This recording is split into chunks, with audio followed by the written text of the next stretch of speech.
Question 8. In the following table, the letters A, B and C represent different numbers. The total for each row is given at the side of the table. Find the values of A, B and C. So this is a 3-mark question. You get 1 mark for finding A, 1 for B and 1 for C. So in the first row we have A plus 2A plus A. We know they're adding because it says it's the total for each row. So the total of these will be A plus 2A plus A. That will equal 12. So if we're going to find out what A is first, this is a good one to start with, and we can simplify these by saying how many A's we have. So we've got 1A here, and 2A will give us 3A. Add another A will give me 4A. So that means that 4A is equal to 12. So to find out what A is, we've set this up as a standard equation. So we need the letter on its own. So to get the letter on its own, the 4 is in the way. So I'm going to bring the 4 to the other side. Change side, change sign. So remember, 12 was there first, don't steal its seat.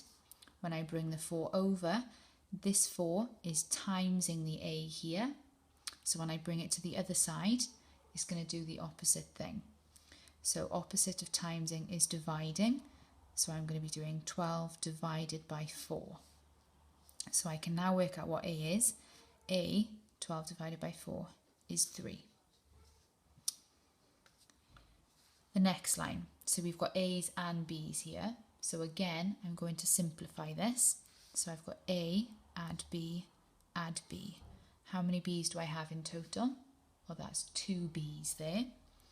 So I can set that out as a standard equation again. So I've got 2 B's, add, we know what A is now, we know that A is 3. So I've got 2B add 3, and we know that that equals 13. So we have a 2-step equation this time. Same rules apply. I need to get the letter on its own. Well, I'm going to deal with the plus 3 first, because that's in the way.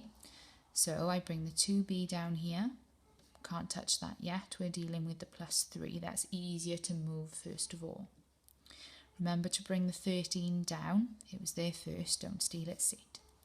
When I bring the plus 3 over to the opposite side, we must do the opposite thing. So if it was a plus over here, change side, change sign, it becomes a minus over here.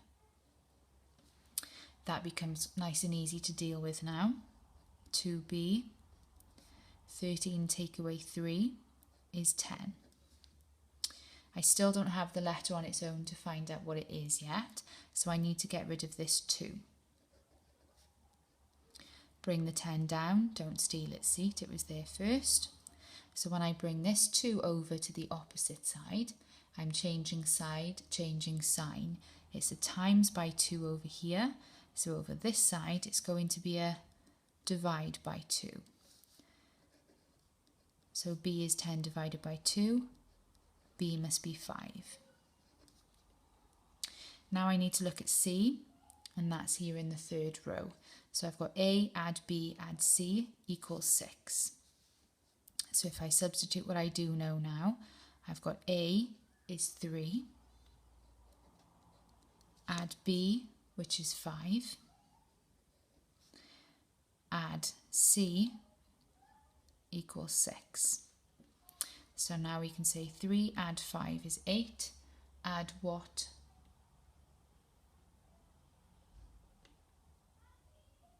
Gives you 6. So that's going to have to be a minus number here. So 3 add 5 is 8. 8 add what? Gives you 6. So again, it's going to have to be a minus number to make it a take away, because when the 2 signs are next to each other, we use the as and sid rules.